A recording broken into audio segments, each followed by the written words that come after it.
Hi everyone, ಬಿಸಿ ಬಿಸಿ ಮುದ್ದೆ ಜೊತೆಗೆ super combination ಅಂದರೆ ಮಟನ್ ಸಾಂಬಾರ್. ಇವತ್ತು ಮಟನ್ ಸಾಂಬಾರನ್ನ ಈಸಿ ಮೆಥಡಲ್ಲಿ ಹೇಗೆ ಮಾಡೋದು ಅಂತ ನೋಡೋಣ ಬನ್ನಿ. ಮೊದಲಿಗೆ ಅರ್ಧ ಕೆಜಿ ಮಟನನ್ನು ತೊಗೊಂಡಿದ್ದೀನಿ. ಚೆನ್ನಾಗಿ ಇದನ್ನು ವಾಶ್ ಮಾಡಿ ರೆಡಿ ಮಾಡಿ ಇಟ್ಕೊಂಡಿದ್ದೀನಿ. ಇವಾಗ ಸಾಂಬಾರಿಗೆ ಬೇಕಾಗುವಂಥ ಪದಾರ್ಥಗಳನ್ನು ನೋಡೋಣ. ಒಂದು 2 ಇಂಚಷ್ಟು ಶುಂಠಿ ತೊಗೊಂಡಿದ್ದೀನಿ. ಹಾಗೆ ಒಂದು 10ರಿಂದ 15 ಬೆಳ್ಳುಳ್ಳಿ, 2 ಸ್ಪೂನಷ್ಟು ಗಸಗಸೆ ತೊಗೊಂಡಿದ್ದೀನಿ. ಹಾಗೆ 1 ಈರುಳ್ಳಿನ ಕಟ್ ಮಾಡ್ಕೊಂಡಿದ್ದೀನಿ. ಹಾಗೆ 4ರಿಂದ 5 ಲವಂಗ, ಹಾಗೆ ಸ್ವಲ್ಪ ಚಕ್ಕೆ ಮತ್ತು 1 ಏಲಕ್ಕಿಯನ್ನು ತೊಗೊಂಡಿದ್ದೀನಿ. 1 ಟೊಮೆಟೊ ತೊಗೊಂಡಿದ್ದೀನಿ. ಸ್ವಲ್ಪ ಪುದೀನ ತೊಗೊಂಡಿದ್ದೀನಿ. ಸಾಂಬಾರಿಗೆ ಪುದೀನ ಜಾಸ್ತಿ ಬೇಡ. ನೆಕ್ಸ್ಟು ಸ್ವಲ್ಪ 1 ಹಿಡಿ ಆಗೋವಷ್ಟು ಕೊತ್ತಂಬರಿ ಸೊಪ್ಪನ್ನು ತೊಗೊಂಡಿದ್ದೀನಿ. ಇವಾಗ ಇದನ್ನು ಫ್ರೈ ಮಾಡ್ಕೋಬೇಕು. ಫ್ರೈ ಪ್ಯಾನನ್ನು ಇಟ್ಕೊಂಡು 1 ಸ್ಪೂನ್ ಆಯಿಲ್ ಹಾಕಿ ಈರುಳ್ಳಿಯನ್ನು ಹಾಕ್ಕೊಳ್ತಾ ಇದ್ದೀನಿ. ಹಾಗೆ ಬೆಳ್ಳುಳ್ಳಿ ಹಾಕ್ಕೊಂಡು ಶುಂಠಿ, ಚಕ್ಕೆ, ಲವಂಗ ಮತ್ತು ಏಲಕ್ಕಿ ಇಷ್ಟನ್ನು ಹಾಕ್ಕೊಂಡು ಚೆನ್ನಾಗಿ ಫ್ರೈ ಮಾಡ್ಕೊಳ್ಳೋಣ. ಈರುಳ್ಳಿ ಕಲರ್ ಚೇಂಜ್ ಆಗೋ ತನಕ ಇದನ್ನು ಫ್ರೈ ಮಾಡ್ಕೋಬೇಕು. ಈ ರೀತಿ ಹುರ್ಕೊಂಡು ಮಾಡಿದ್ರೆ ಸಾಂಬಾರು ಟೇಸ್ಟ್ ಚೆನ್ನಾಗಿರುತ್ತೆ. ನೋಡಿ, ಈರುಳ್ಳಿ ಈಗ ಕಲರ್ ಚೇಂಜ್ ಆಗಿದೆ. ಇವಾಗ ಇದನ್ನು ತಣ್ಣಗಾಗೋದಕ್ಕೆ ಬಿಡೋಣ. ಅಷ್ಟರಲ್ಲಿ ಒಂದು ಕುಕ್ಕರನ್ನು ಇಟ್ಕೊಂಡು ಅದಕ್ಕೆ ಸ್ವಲ್ಪ ಎಣ್ಣೆನ ಹಾಕಿ ಈಗ ಸ್ವಲ್ಪ ಈರುಳ್ಳಿನ ಹಾಕ್ತಾಯಿದ್ದೀನಿ. ಜಾಸ್ತಿ ಈರುಳ್ಳಿ ಹಾಕೋದು ಬೇಡ, ಸ್ವಲ್ಪ ಈರುಳ್ಳಿಯನ್ನು ಹಾಕಿ ಈಗ ಮಟನನ್ನು ಹಾಕ್ಕೋಬೇಕು. ಮಟನ್ನ ಹಾಕಿ ಅದನ್ನು ಚೆನ್ನಾಗಿ ಎಣ್ಣೆಯಲ್ಲಿ ಫ್ರೈ ಆಗೋದಕ್ಕೆ ಬಿಡಬೇಕು. ಈಗ ಎಲ್ಲ ಮಟನನ್ನು ಹಾಕ್ಕೊಳ್ಳೋಣ. ಮಟನ್ನ ಹಾಕಿ ಈಗ ಅರ್ಧ ಟೀ ಸ್ಪೂನಷ್ಟು ಅರಿಶಿನ ಪುಡಿಯನ್ನು ಸೇರಿಸಿ ಇದನ್ನು ಚೆನ್ನಾಗಿ ಮಿಕ್ಸ್ ಮಾಡ್ಕೋಬೇಕು. ಚೆನ್ನಾಗಿ ಮಿಕ್ಸ್ ಮಾಡಿ ಇದನ್ನು ಹಾಗೆ ಕುಕ್ಕರ್ ಲಿಡ್ನ ಕ್ಲೋಸ್ ಮಾಡಿ ಇವಾಗ ಮಸಾಲೆನ ರುಬ್ಕೊಳ್ಳೋಣ. ಈಗ ಮಸಾಲೆ ತಣ್ಣಗಾಗಿದೆ.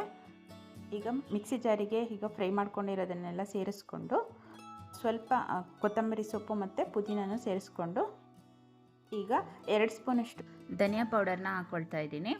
ಹಾಗೆ ಖಾರಕ್ಕೆ ಅರ್ಧ ಸ್ಪೂನಷ್ಟು ಚಿಲ್ಲಿ ಪೌಡರ್ನ ಸೇರಿಸ್ಕೊಂಡು ಇದನ್ನು ಸ್ಮೂತಾಗಿ ರುಬ್ಕೋಬೇಕು.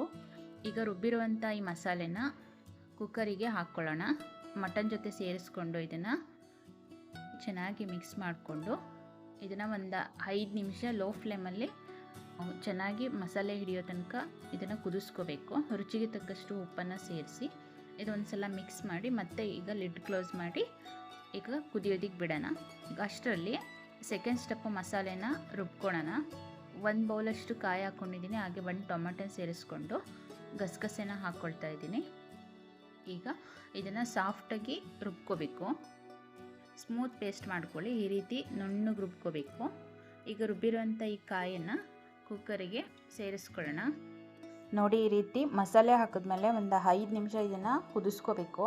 ಚೆನ್ನಾಗಿ ಕುದಿಸ್ಕೊಂಡ್ರೆ ಮಟನಿಗೆ ಉಪ್ಪು ಖಾರ ಚೆನ್ನಾಗಿ ಹತ್ತಿರುತ್ತೆ ಮತ್ತು ಟೇಸ್ಟ್ ಕೂಡ ಚೆನ್ನಾಗಾಗುತ್ತೆ. ಈಗ ಪೇಸ್ಟನ್ನು ಹಾಕ್ಕೊಳ್ಳೋಣ. ರುಬ್ಬಿರೋಂಥ ಮಸಾಲೆ ಪೇಸ್ಟನ್ನೆಲ್ಲ ಹಾಕ್ಕೊಂಡು ಅದಕ್ಕೆ ಮಿಕ್ಸಿ ಜಾರಿಗೆ ಸ್ವಲ್ಪ ನೀರು ಹಾಕಿ ಇದನ್ನು ಹಾಕ್ಕೊಳ್ಳೋಣ. ಈಗ ಸಾಂಬಾರು ಎಷ್ಟು ಬೇಕೋ ಅಷ್ಟು ಬಿಸಿನೀರನ್ನು ಸೇರಿಸ್ಕೊಂಡು ಈಗ ಅಡ್ಜಸ್ಟ್ ಮಾಡ್ಕೊಳ್ಳೋಣ. ತಣ್ಣೀರು ಹಾಕೋದಕ್ಕೆ ಹೋಗಬೇಡಿ, ಬಿಸಿನೀರನ್ನೇ ಸೇರಿಸ್ಕೊಳ್ಳಿ. ಈ ಟೈಮಲ್ಲಿ ಬಿಸಿನೀರನ್ನು ಹಾಕ್ಕೊಂಡು ಸಾಂಬಾರು ಎಷ್ಟು ಬೇಕೋ ಅಷ್ಟು ಅಡ್ಜಸ್ಟ್ ಮಾಡ್ಕೋಬೇಕು. ಈಗ ಇನ್ನೊಂದು ಸ್ವಲ್ಪ ಉಪ್ಪನ್ನು ಸೇರಿಸ್ಕೊಂಡು ಇದನ್ನು ಚೆನ್ನಾಗಿ ಮಿಕ್ಸ್ ಮಾಡ್ಕೊಳ್ಳೋಣ. ಇವಾಗ ಕುಕ್ಕರ್ ಲಿಡ್ನ ಕ್ಲೋಸ್ ಮಾಡಿ ಈಗ 6ರಿಂದ 7 ವಿಷಲ್ ಹಾಕಿಸ್ಕೊಳ್ಳೋಣ. ಮಟನ್ ಮೇಲೆ ಡಿಪೆಂಡ್ ಆಗುತ್ತೆ. ಮಟನ್ನು ಮೀಡಿಯಮ್ ಆಗಿದ್ದರೆ ಒಂದು 5ರಿಂದ 6 ವಿಷಲ್ ಆದರೆ ಕರೆಕ್ಟಾಗಿ ಆಗುತ್ತೆ.